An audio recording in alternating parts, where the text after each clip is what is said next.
할렐루야. 아멘. 할렐루야. 아멘. 네.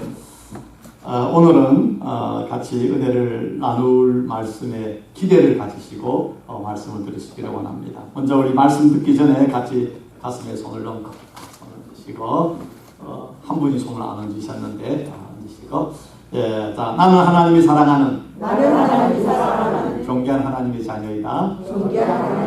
다시 한번 시작. 나는 하나님이 사랑하는 존귀한 하나님의 아들이다. 아멘. 아멘. 여러분 1세 목회자가 영어로 설교하는 건 상당히 부담이 됩니다. 그렇지 않겠습니까? 근데 이렇게 미국에 어려서 온 또 아니면 미국에서 태어난 이렇게 영어권 우리 한국 자녀들 목회자가 한국말로 설교하는 것도 얼마나 힘들겠습니까? 그런데 2세를 담당하는 영어권 목사님이 한국어로 설교를 하게 됐어요. 그러니까 뭐 어눌한 그 한국말로 열심히 설교하는데 뭐 너무나 이제 그 한국말은 어눌하지만은 열심히 하는 그 모습에 성도들이 은혜를 받고 아멘 한 거예요. 그러니까 이 영어권 목사님들 자신감이 생겨가지고 막 신나게 설교를 한 겁니다.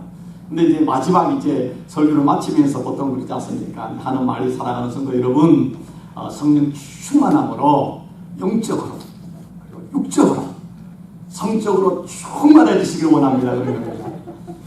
성도님들이 아멘 해야 되는데 아멘을 못하고 다 이제 뭐 이제 웃으려고 하고 웃지도 못하고 이분이 그러니까 영적으로 그 다음에 육적으로 그 다음에 심적으로 한다는 말이 심적으로 대신 잘못 나와가지고 한국말로 그러니까 성적으로 충만하기를 축원합니다. 이렇게 한다는 것입니다.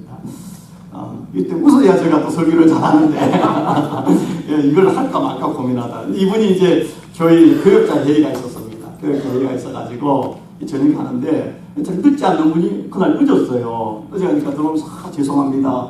늦어서 죄송합니다. 그러면서 오늘 사실 저희 어머니 육갑잔치가 있어가지고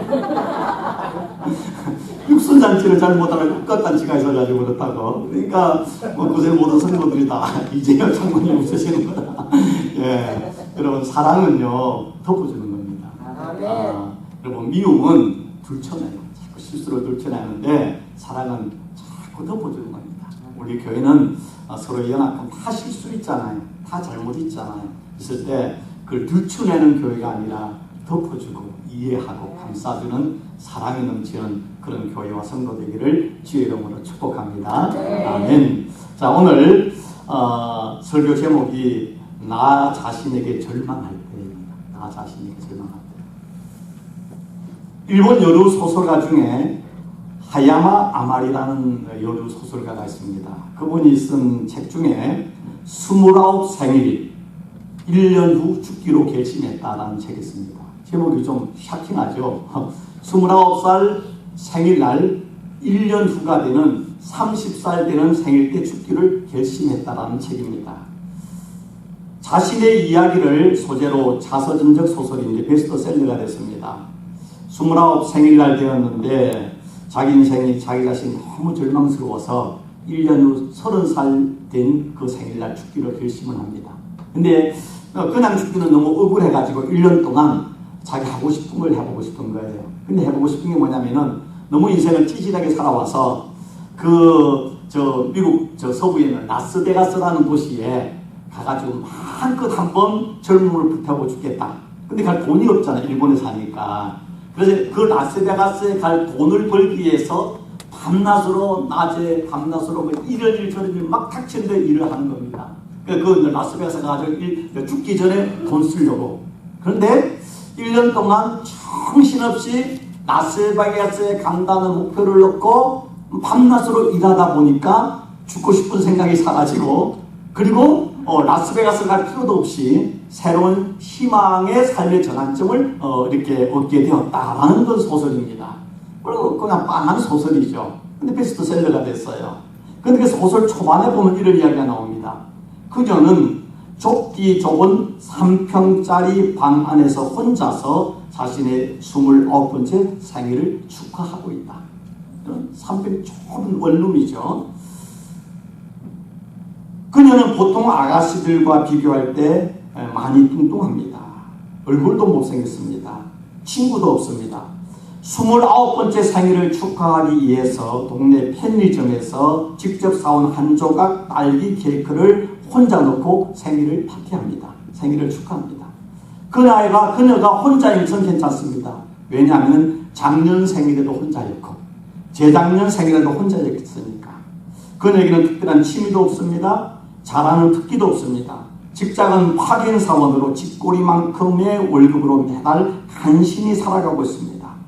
혼자서 좁은 방 안에서 생일 파티를 한다고 자기가 직접 사온 그 한 조각의 딸기 케이크를 축하를 하려고 하는데 실수로 딸기가 바닥에 떨어졌습니다. 그게 아까워서 그 딸기를 줍는 순간 참고 참았던 마음의 본물이 터져버렸습니다. 변변한 직장도 없고 애인에게 버림을 받았고 얼굴이 못생긴 데다가 몸무게는 73kg 나가는 뚱뚱보 에이토리 인생, 끝도 없는 깜깜한 터널과 같은 자신의 인생에 절망하면서 큰 소리로 울면서 절규합니다. 어쩌다 내가 이렇게 된 걸까? 내가 이렇게도 형편없는 인간인가? 어쩌다 나는 매일 벌벌 떨면서 간신히 입에 풀칠할 만한 만큼의 돈을 가지고 거지 같은 인생을 살게 되었는가? 내가 이렇게 형편없고 못난 인간이란가? 나에게는 더 희망이 없는 것인가? 나는 아무것도 할 수 없는 쓰레기 같은 인간이란 말인가? 그러면서 자신에 대해서 철저하게 실망하면서 울부짖습니다. 더 이상 자신에 대해서 신뢰도 희망도 어떤 자랑거리가 아무것도 없는 것입니다. 그래서 그 29 그 생일날 혼자서 그 케이크를 앞에 놓고 날카로운 칼로 자기 손목에 있는 동맥을 잘라 죽고 싶었습니다.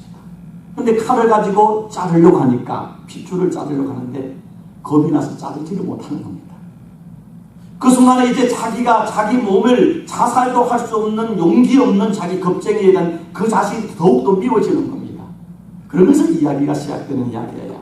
근데 뭐 별것도 아닌 내용인데 이것이 한국어로도 이렇게 번역되고 여러 나라어로 됐고 일본에서 문학상까지 받았어요. 곰곰이 생각해 봅니다. 뭐 꿀꿀한 이야기인데 왜 이 소설이 이렇게 인기를 얻었을까? 저는 가만히 생각하는 가운데 이 소설을 읽을 때 많은 사람들이 공감을 했다는 것입니다. 다 젊을 때 어렸을 때 꿈이 있었지만은 20이 되고 30이 성인이 되면서 꿈이 사라지고 정말로 꿀꿀한 인생 속에서 자기 자신에 대한 희망과 자랑보다는 자기 자신의 실망과 절망을 느끼면서 그 책을 읽으면서 야 나도 그런데 공감하면서 뭔가 다이리적인 어떤 그런 어떤 눈물을 흘리면서 그 안에서 느끼는 어떤 카타르시스가 있지 않았을까? 여러분은 어떻습니까? 인생을 살면서 지난 일주일 삶 속에서 여러분 자신이 자랑스럽고 기쁘고 희망이 더 넘쳤습니까? 아이고 이 못난 놈아 내가 왜 사냐? 밥 먹는 밥충이냐? 밥보면 자기 자신을 실망하고 절망할 때가 있지는 않았습니까? 오늘 성경 본문 누가복음 22장 오늘 62절에 보면은 베드로가 밖에 나가서 심히 통곡을 했다. 울부짖었다라고 하고 있습니다. 왜 베드로 사도가 울었습니까? 한마디로 말하면 자기 자신에 대해서 실망했습니다. 자기 자신에 대해서 절망한 것입니다. 인생을 살다 보면은요, 다른 사람 때문에, 내가 사랑했던 사람 때문에, 내가 기대했던 사람 때문에 실망해서 울기도 하지만은 더 우리가 자신이 불행하고 힘든 거는요, 내가 사랑하는 나 자신에 대해서 실망하고 절망하기 때문에 우리 울지 않습니까? 불행하지 않습니까? 내가 이것밖에 안 되나? 내 능력이, 내 인격이 이것밖에 안 돼? 내가 이 정도밖에 살 수 없어? 난 아무것도 할 수 있는 능력이 뭐야? 내가 자랑할 것이 뭐가 있어? 내가 이렇게 무능력한 존재야? 내가 이렇게 믿음이 없는 사람이야? 내가 이 정도밖에 안 되는 목사야? 하는 순간에 우리는 자기 자신에게 절망하면서 힘들어하지 않습니까? 예수 믿는 사람이나 예수 믿지 않는 사람이 다 자기 자신에 대해서 실망하고 절망할 때가 많이 있습니다. 어쩌면 예수 믿지 않는 사람보다 예수 믿는 사람이 더 자기 자신에 실망하고 자기 자신 때문에 절망할 때가 더 많습니다. 왜 그렇습니까? 예수 믿지 않는 사람은 세상적인 어떤 윤리와 기준만 가지고 자기를 보니까 뭐 그냥 그럴 수 가지고 자기를 합리할 수 있는데, 예수 믿는 사람은 세상적인 어떤 기준을 넘어서 성경이 말하는 어떤 거룩한 기준, 이상적인 자아와 현실적인 나의 모습이 너무나 갭이 커가지고 그것 때문에 더 실망하고 자기 자신에 대해서 자책하고 자기감을 가질 때가 얼마나 많은지 모릅니다. 또 다르게 보면은 우리가 복음적인 바른 신앙을 가져야 되는데 율법적인 신앙을 가지고 자기를 비판하기 때문에 진리 안에 자유하는 것이 아니라 진리 때문에 더 고통하고 더 절망할 때가 얼마나 많은지 모릅니다. 바른 신앙을 갖지 아니하면은요, 바로 예수를 알지 못하면은요, 예수 믿는 게 우리에게 기쁨이 아니라 자유가 아니라 도리어 그것이 감옥이 되고 그게 우리에게 사설이 될 때가 있다는 사실을 기억하십시오. 오늘 제가 214장 찬송을 같이 우리 설교전에 불렀는데, 저희가 그냥 찬송을 제가 이렇게 주보에 넣을 때에는 기도하는 가운데 그날 설교 임에 맞게끔 하려고 상당히 노력을 합니다. 내 모습 이대로 나 주의 도움 받고자 주 예수께 빕니다. 그 구원 허락하시사 날 받아주소서. 내 모습 이대로 주 받아주소서. 날 위해 돌아가신 주 날 받아주소서. 저는 이 찬송 중에 내 모습 이대로 주 받아 주옵소서, 이 말이 그렇게 은혜가 돼요. 여러분, 목사지만은 정말로 어떤 때 주일날 설교하러 와야 되는데 도저히 설교를 할 만한 내게 믿음이 없는 거예요. 나 자신이 너무나 창피한 거예요. 나 자신이 절망해가지고 감히 하나님을 빼놓고 내가 내 자신에게 용납하지 못하고 성도들 앞에 설 수 없을 만큼 부끄러울 때가 있어요. 그래도 목사는 서야 되잖아요. 여러분, 교회 목사가 많으면 그냥 그 목사가 신키고 되는데 그럴 수도 없잖아요. 그럴 때 제가 하나님께, 하나님 내 모습 이대로 주님 앞에 갑니다. 주님 나를 좀 받아주시고 오늘 그래도 이 못쓸 이 인간을 통해서도 주의 말씀을 전할 수 있게끔 은혜 달라고 기도할 때가 있습니다. 이 찬송을 좀 다르게 말하면은, 주님 나의 연약한 모습까지도 사랑하시고 구원하시고 하나님의 자녀로 주께서 받아주셨는데 나도 나의 연약함을 사랑하게 하시고 나도 나의 모습 있는 그대로 사랑할 수 있게 하여 주옵소서. 그런 의미가 이 찬송에 들어있지 않습니까? 여러분, 여러분의 정말 주님 안에서 자기를 사랑한다는 것은요, 내 안에는 좋은 점, 장점만 사랑하는 것이 아니라 주의 은혜 가운데 나의 연약함, 나의 실수, 나의 잘못, 내 안에 있는 그런 어떤 정말로 남에게 말할 수 없는 그런 아픔과 상처까지도 주의 은혜 가운데 용납하고 사랑하는 것이 믿음 아니겠습니까? 믿음 아니겠습니까? 주님께서 말씀하셨잖아요. 이웃을 어떻게 사랑하라고요? 내 몸과 같이 사랑하라. 다른 말로요, 내가 나를 사랑하지 않으면 이웃을 사랑할 수 없습니다. 내가 나의 좋은 점만이 아니라 나의 연약함과 나의 실수와 상처까지도 내가 주의 은혜로 사랑하고 용납하고 주님 앞에서 감사할 수 있을 때 내가 다른 사람의 실수와 상처와 다른 사람의 아픔까지 내가 용납할 수 있는 것이죠. 그렇지 않습니까? 내가 나를 사랑하지 못하면 다른 사람을 사랑할 수 없습니다. 다른 말로 어떤 사람 보면은 다른 사람의 실수나 잘못에서 아주 큰 소리로 비판하는 사람 있잖아요. 그럼 다른 말로 말하면은요, 자기 자신을 사랑하지 못하는 사람입니다. 자기를 사랑하지 못하고 자기 자신이 비판적이고 자기 자신에 대해서 언제나 열등감과 교만한 사람이 다른 사람을 용납하지 못해요. 자기 자신에 대해서는 너그러운 사람, 그냥 어떤 자존심으로가 아니라 주의 은혜 때문에, 주님의 용서하심 때문에, 주님이 나를 받아주신 그 사랑 때문에 자기 자신을 사랑하고 용납하는 그 사람은 다른 사람을 용납하고 다른 사람을 이해하고 용서할 수 있는 마음이 있는 것입니다. 오늘 이 성경 본문 누가복음 22장 초반에 보면은 예수님께서 제자들과 마지막 성만찬을 하시고 난 뒤에 제자들이 이런 말합니다. 오늘 밤에 너희가 다 나를 버리고 도망갈 것이다. 다 도망갈 것이다. 그 말을 듣고 제자들이 깜짝 놀랐는데 먼저 가장 성질이 급하고 의리가 있는 또 용감한 베드로가 이야기합니다. 선생님, 무슨 그런 섭섭한 말씀을 하십니까? 모두 주를 버릴지라도 나는 결단코 주를 버리지 않겠습니다. 이 마태복음과 누가복음 주여 내가 주와 함께 옥에도 갈 것이고 주와 함께 죽는 데까지 가기를 각오했습니다. 절대 주님을 떠나지 않고 옥에 칼이 들어와도 내가 주님과 함께 살고 죽겠습니다. 다짐을 합니다. 그 말을 듣을 때는 제자들이 네만 그러냐? 우리도 그렇다.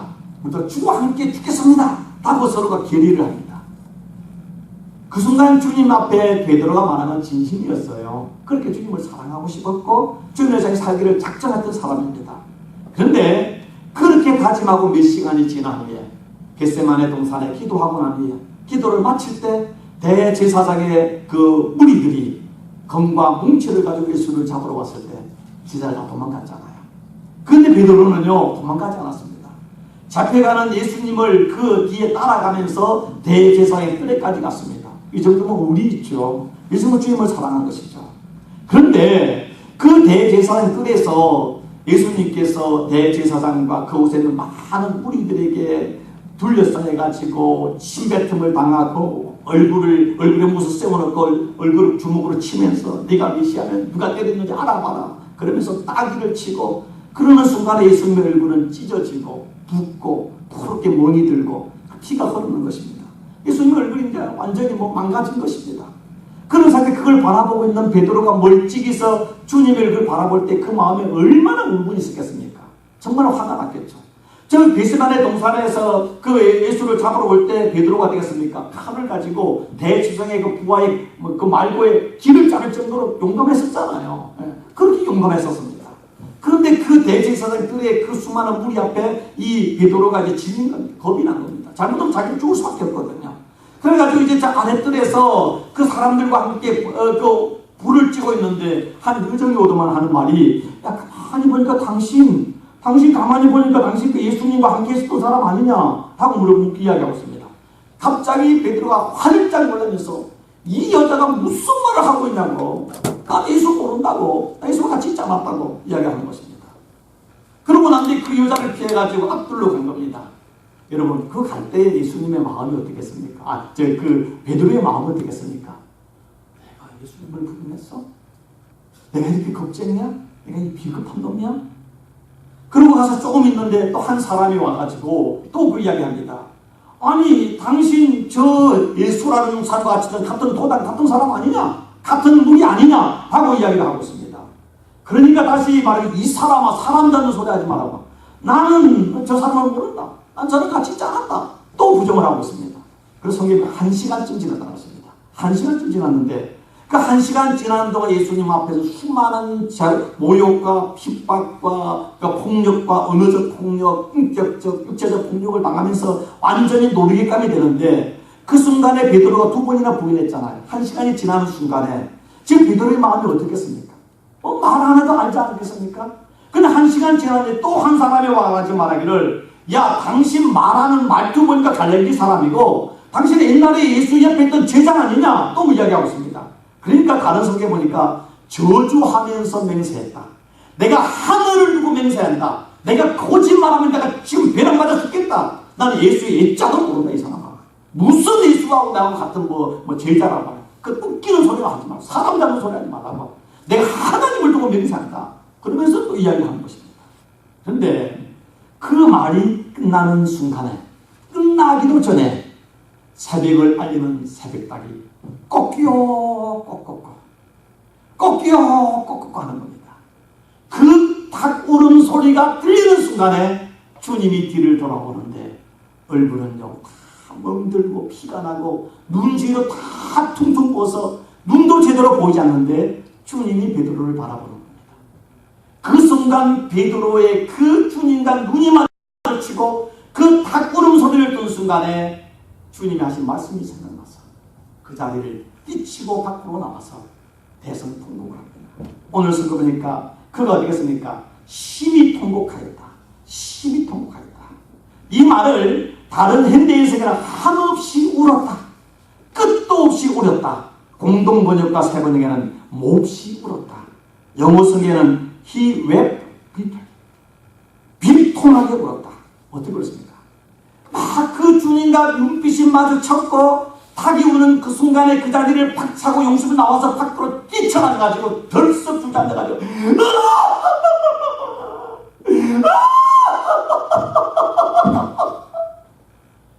자기 평생에 그렇게 울어본 적이 없는 겁니다. 왜 울었겠습니까?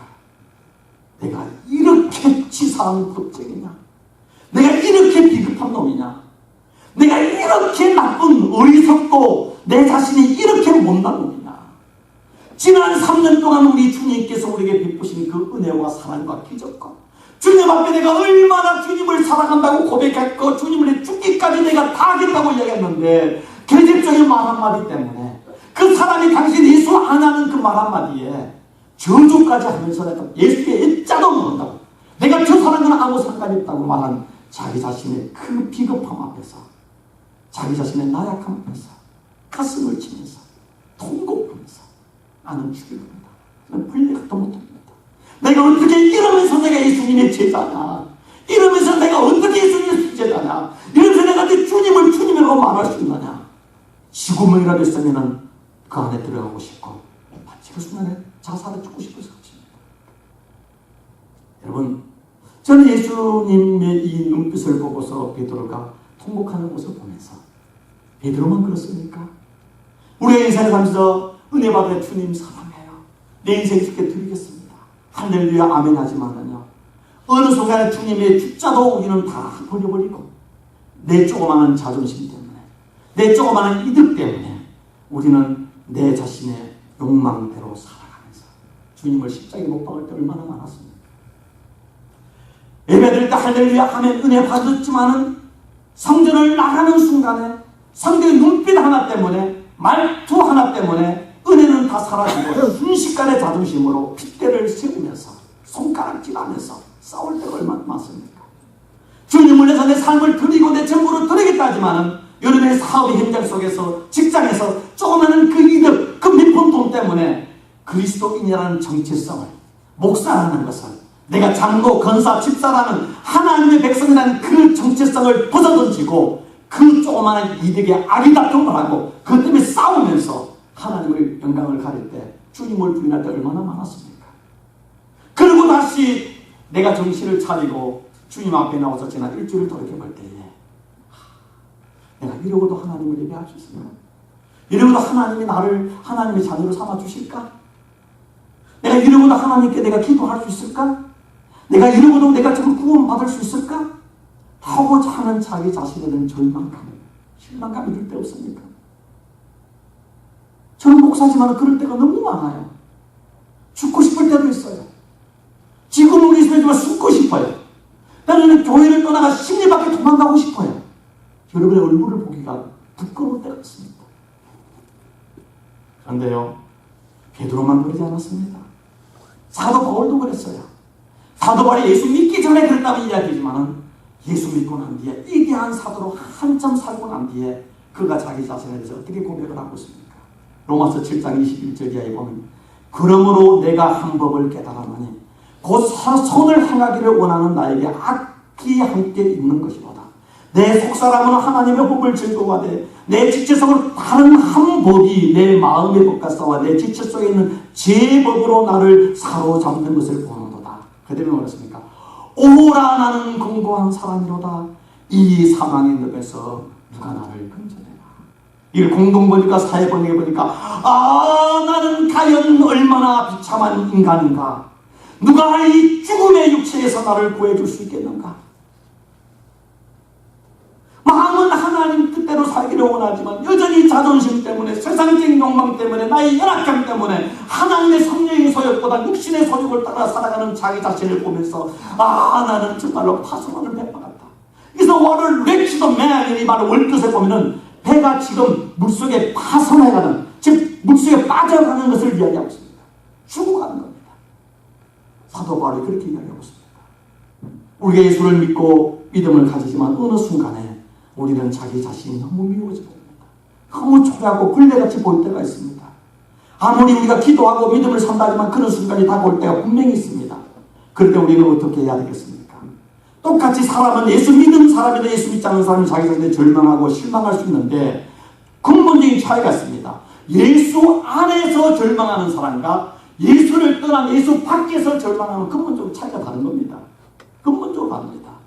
예수님의 제자 중에 예수님을 팔았던 가룟 유다가 있고 예수님을 부인했던 베드로, 둘 다 하나님께 똑같이 배신한 거예요. 그렇지 않습니까? 그런데 유다는 버림을 받았습니다. 유다는 은 30에 예수를 팔았죠. 나중에 그것이 후회돼가지고 그 은 30을 대제사장에게 가서 던져버렸습니다. 줬습니다. 그런데 그는 그리고 돌아와서 어떻게 했습니까? 목매달라 죽었습니다. 그 사도행전에 보면 그가 몸이 곤두박질에 배가 터져 창자가 다 흘러나와 죽었다. 아마도 두 개를 이 복음서와 이 사도행전 이야기하면은 목이 매달아 죽었는데 목 줄이 끊어져가지고 배가 창자가 터져가지고 죽었는지도 모르겠습니다. 처참하게 죽었어요. 유다는 자기 자신에 대해서 절망하고 후회를 했지만은 그는 하나님 안에 한 것이 아니라 인간적인 절망을 한 것이죠. 인간적인. 그러나 베드로는 하나님 안에서 오늘 말씀이 뭡니까? 주님과 눈빛이 마주칠 때 주님의 말씀이 기억나서 나가서 그는 어떻게 했습니까? 대성통한 것이죠. 말씀에 사로잡혀서 하나님의 은혜의 눈빛이 마주칠 때에 자기를 바라보고 자기 자신의 연약함 때문에 나가서 통곡하는 것입니다. 저는 이 말씀을 준비하면서 옛날 우리 그 유명한 그 시인 중에 헤르만 헤세라는 시인이 있지 않습니까? 그분이 쓴 시 중에 참 유명한 시가 뭐냐면 절망하게 하소서라는 시가 있습니다. 절망하게 하소서. 하나님이요, 저를 절망하게 하소서. 하나님에 대한 절망이 아니라 나 자신에게 절망하게 하소서. 미칠 듯한 슬픔을 맛보게 하시고 온갖 고뇌의 불꽃을 지나가게 하소서. 갖은 모욕을 겠도록 하옵시고 내 스스로 지탱하는 것을 도우지 마시옵고 내가 발전하는 것을 돕지도 마소서. 그러나 나의 모든 것이 완전히 허물어진 뒤 그때 나에게 가르쳐 주옵소서. 그것이 하나님께서 행하신 일이었다는 것을. 뭡니까? 예수 믿는 사람이 예수 안에 절망하는 것은 나의 연약함, 내 안에는 아무것도 할 수 없다, 내 안에는 의가 없다, 나는 나를 구원할 수 없다, 하나님 앞에 자기의 연약함과 죄인됨을 깨닫고 절망하는데 그 절망의 밑바닥에서 누구를 만나는 겁니까? 나의 인생의 전부 되시는, 구원 되시는, 생명 되시는 나의 희망이 되시는 예수님을 붙잡기 때문에 그 절망은 새로운 희망이 되는 것입니다. 하나님이 없는 절망은 자살입니다. 하나님이 없는 절망은 죽음인 것입니다. 예수님 안에 하는 절망은 그 밑바닥에 하나님을 만나기 때문에 새로운 희망과 구원으로 가는 것이죠. 절망하십시오. 그러나 어디서? 예수 안에서 절망해야 됩니다. 말씀 안에서 절망해야 됩니다. 주님의 눈빛 아래서 절망해야 되는 것입니다. 그래서 사도 바울은 오라 나는 공고한 자로다 이 사망의 늪에서 누가 나를 건져내라 절망으로 끝난 것이 아니라 그 다음 7장 25절에 우리 주 예수 그리스도로 말미암아 하나님께 감사하리로다. 내게는 희망도 내게는 어떤 의도 없지만 예수 그리스도가 나에게 새로운 구원이 되시기 때문에 하나님께 감사합니다. 그런즉 내 자신으로 마음으로는 하나님의 법을 육신으로 제 법을 섬기노라. 그러므로 인해서 그리스도 예수 안에 있는 자에는 결코 정죄함이 없나니, 다른 말로 예수 그리스도 안에 있는 자는 결코 절망함이 없나니, 그리스도 예수 안에 있는 생명의 성령의 법이 죄와 사망의 법에서 너를 해방하였습니다. 다른 말로 내가 인간적으로 바라볼 때 내 안에는 절망할 수밖에 미워할 수밖에 인생이 쓰레기 같지만은 예수 그리스도 안에서 그 모든 죄와 사망의 법이 해방되어 생명의 성령의 법이 우리를 회복해 주신다는 것입니다. 제가 지금 그러면 지난 밤에는 대단히 의로워서 설교할 수 있는 겁니까? 아니죠. 하나님 은혜가 있기 때문에 큰 소리로 침을 튀기며 설교할 수 있는 거 아니겠습니까? 하나님 은혜 받으면은요, 그만 그 공기 빠진, 그 공기, 산소 빠진 뭡니까? 그냥 풍선이에요. 별 일 없어요. 별 일 없어요.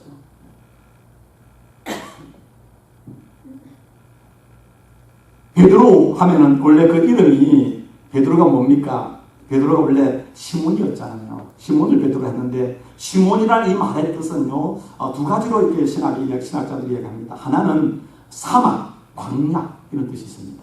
그러니까 예수를 만나기 전에 베드로는 인생의 사막 같은 존재였습니다. 광야 같은. 그 사막에 바람에 휘날리는 모래 같은 존재였어요.